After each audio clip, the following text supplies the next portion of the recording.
going on where my name has been thrown around in various manners, and obviously that negative energy has tried to not even necessarily like it's to be more specific. Obviously you see the beef that's going on between 6ix9ine and Trippie Redd, and obviously my name was thrown into that, and my energy was kind of used to spark a fire to that conversation. And I was silent about it because I didn't feel the need to address it, and I didn't feel as if it would be smart to address it, because only in the sense of the fact that I felt like I would address it in a negative manner. Now, I feel that I do want to address it, but I want to address it in the best way imaginable. I want to say that you have two very good artists and two people put in positions of power that don't understand that the way that they deal with the situation kind of makes that energy transpire in many different aspects and spreading negative energy throughout the world. And I feel like the best way to deal with the situation is to understand this. If you're not progressing as a person and you're not learning how to deal with situations as a person, and you're not at least trying to be mature or trying to deal with the situation and disregard the negativity that it contains, then you're really destroying yourself as a person, and you're trying to put that energy somewhere else, and you're feeding off that energy back and forth. So the reality of the conversation is we have two young men that, and myself as a young man as well, two young men that are really going back and forth about something that really isn't even important. Like, use your power to better the world. Go do a food run. Like, take care of the homeless.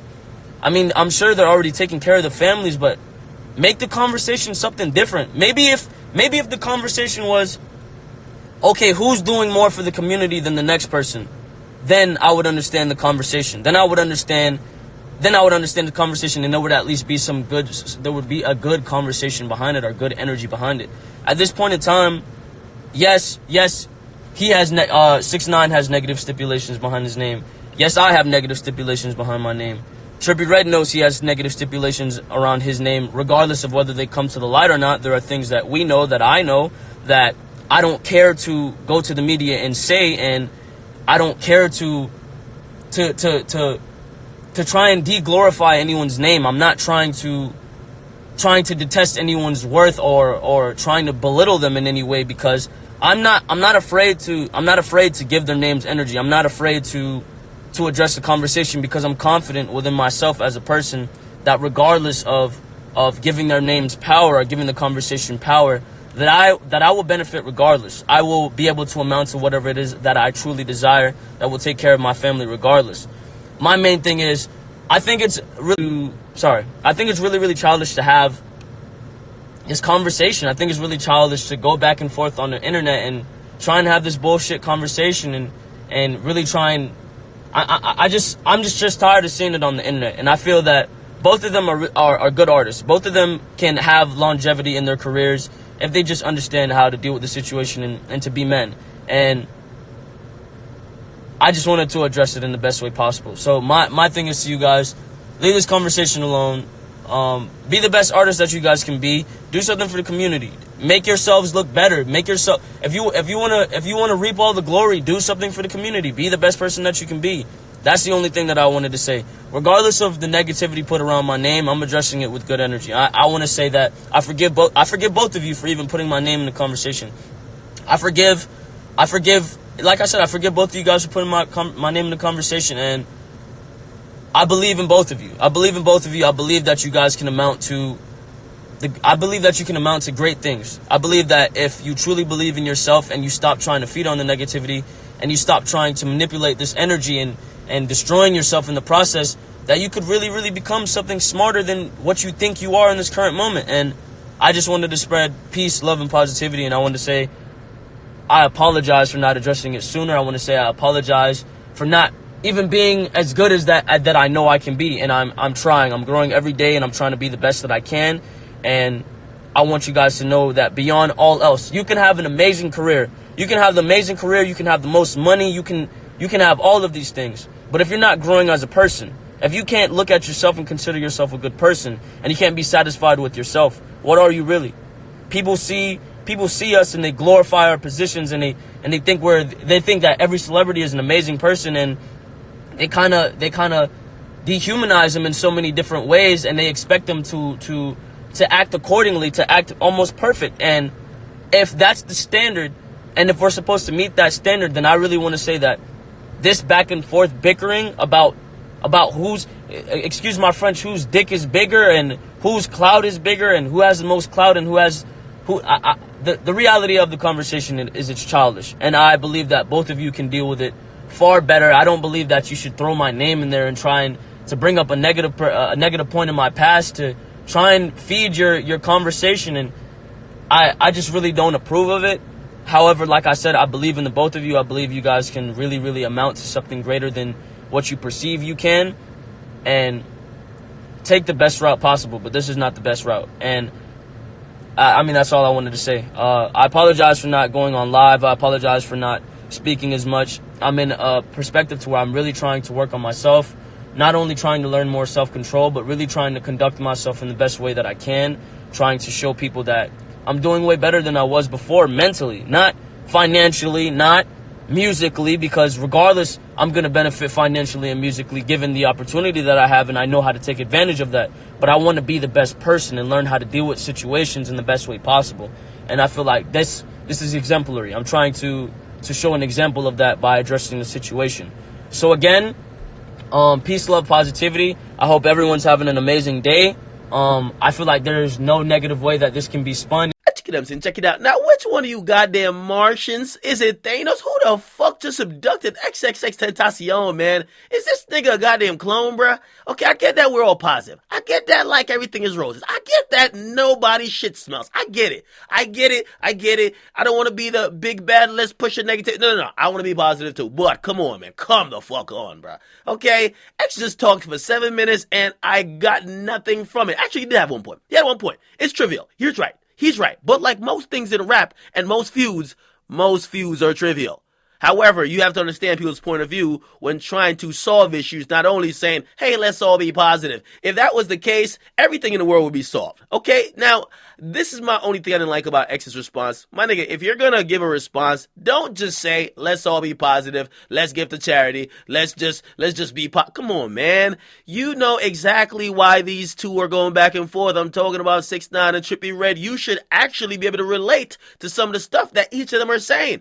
You know why 6ix9ine is so mad? 6ix9ine is mad because he's saying, yo, when my career was on a teetering point where it could go down, it could have got buried, you try to bury me, Trippie Redd. You try to bury me with some allegations. Now, X, you can't relate to that, my nigga. You know you can relate. Because when you were in jail and you look like you could have went down for a couple of years to the criminal justice system, Drake took your goddamn flow, he took your style, he put it in a fucking hit song, and he was about to go about his merry way while stealing your shit. When you got out of jail, you were heated as fuck because you saw what he did was trying to capitalize on you in a moment that you probably needed him to help you or at least reach out the most, okay? Now, I get it. It's a different little situation, but come on. That's why 6ix9ine is mad. And of course, Trippie's mad because, listen, man, somebody punched him in the mouth, okay? You've been punched on stage, and by the way, that is very wrong, and I do not condone it. I don't condone violence, just like you don't condone violence, okay? But you can understand when a nigga get punched out. You remember how mad you were at Rob Stone, and I know you guys supposedly squashed it, but I hear you guys still didn't squash it. So let's just keep that in mind, right? So you should be able to understand why these guys have issues, okay? Now, I'm not saying you're not right about this let's be positive thing, but if you're going to address it, at least address the things that is pertinent to you. You know what's actually pertinent to you? And this is the question I'll ask directly. Why does Trippie Redd keep saying that you gave him an ultimatum to say, pick me or pick Drake? Okay? Because he keeps saying that. We haven't heard you talk about it, but we just heard you talk just now. You didn't answer that question. Okay? Why does he also keep framing it that basically you, and he said this on a new live, he said, and it was me and him on live, he said, yo, X went from trying to be cool with Drake, right? He wanted me to make them cool to getting mad at me being on a song with Drake. Okay? That is pretty much what we need you to answer. If you come out and you say, Nigga, I never cared about you doing a song with Drake. Now we gotta look at Trippie to say, Trippie, so why are you mad at X? Clearly you guys should be still friends. You guys were best friends at one point. And that's really what that small issue between y'all are. Let's keep in mind, Trippie has a issue with you, and you can say you love him, he's your brother, and all the positive things in the world. Roses are red, violets are blue. Listen, I like Trippie Redd and I like you, but come the fuck on. You know what's going on. So that's all what I'm saying in this. I'm not promoting beef. I don't want y'all to continue to have issues. I want y'all to squash it. But if you act like there's no issue when there's clearly one, Trippie Redd spelling it out. He keeps talking about it. He's like, yo, X, I don't like that nigga. He's playing in the background when we know he's taunted us. Trippie claims you called his homies screaming Treyway. You're agitating the situation, so maybe you're not all positive. This is what Trippie Redd claims. If you called his homies screaming Treyway, that would make them feel some type of way that you're now rocking with 6ix9ine, and you might be wishing harm on them. Also, now Trippie is saying, damn, this nigga's spiteful because I go to do songs with Drake and he don't like Drake and he want to kind of show me something. Now he's cool with 6ix9ine. Again, I think all y'all should be friends. I don't want none of y'all to not be friends with each other, but you guys have to stop trying to manipulate the internet, okay, and actually deal with issues, okay? If you're going to speak on it, speak about your actual issues. I already broke down the issues between 6ix9ine and Trippie Redd, okay? Trippie mad he got punched, 6ix9ine mad he got called a rapist because he's saying, I didn't rape nobody, all right? Now, where does it go from here is you guys having conversation offline, and selling these issues. But playing these little, oh, y'all playing games. 6ix9ine playing a game, X playing a game. Trippie's just not good at playing the game, so he's looking like the loser, okay? He don't know how to play the game. He don't know how to use public perception and make himself look like the good guy. Trippie looks like a hater. Trippie looks like a lame. Trippie looks like somebody who's clearly losing and losing his mind because other people have got to him. You guys are playing mind games with him. But if you guys were really in the attempt to be all positive and all that, you guys would address these things and you guys would piece it up or agree to disagree. Clearly there's issues there. You can't just say, let's just be positive now. Let's just be positive. It won't work. Okay? Again, I love X. I love Trippie. I love 6ix9ine. The bickering back and forth online is not good. I wish they could all talk. But it seems that all you guys are young. X is 19. Trippie's 18. 6ix9ine is 22. And clearly this is the only way y'all want to communicate, whether y'all see clout in it, whether y'all want to, or y'all recognize how it helps your career in terms of your followers going up. That's how y'all been communicating. Y'all could have definitely all hopped on a 3-way call and discussed this, but we're dealing with this on a public platform. All I'm going to say is, if you're going to address it, just be honest. Just be forthright, okay? Because I listened to 7 minutes of We Are the World, We Love the Children, We Love, oh, actually, let me not say We Love the Children, the video related to 6ix9ine, but we love everybody, everybody loves us, squash the beef, let's go, come on. All right, get a comment box, put you guys like them, subscribe. If we're going to talk about these issues, let's talk about them, okay? And I know X probably feels he was dragged in, but I got to play devil's advocate. I know Trippie's just handling everything wrong, but Trippie's claiming that you're taunting him in the background. Trippie's claiming that you're doing things to agitate him, like wishing his nemesis happy birthday when he once considered his best friend. You're also calling his phone or his homies' phones and you're screaming out Treyway. You're also like feeling a certain type of way because he did a song with Drake. These are things that needs to be addressed. So if we're going to talk about it, let's talk about it. Let's not have to talk about it, all right? Get a comment box, make sure you guys like them, subscribe. It's your boy Akademiks. I'm out.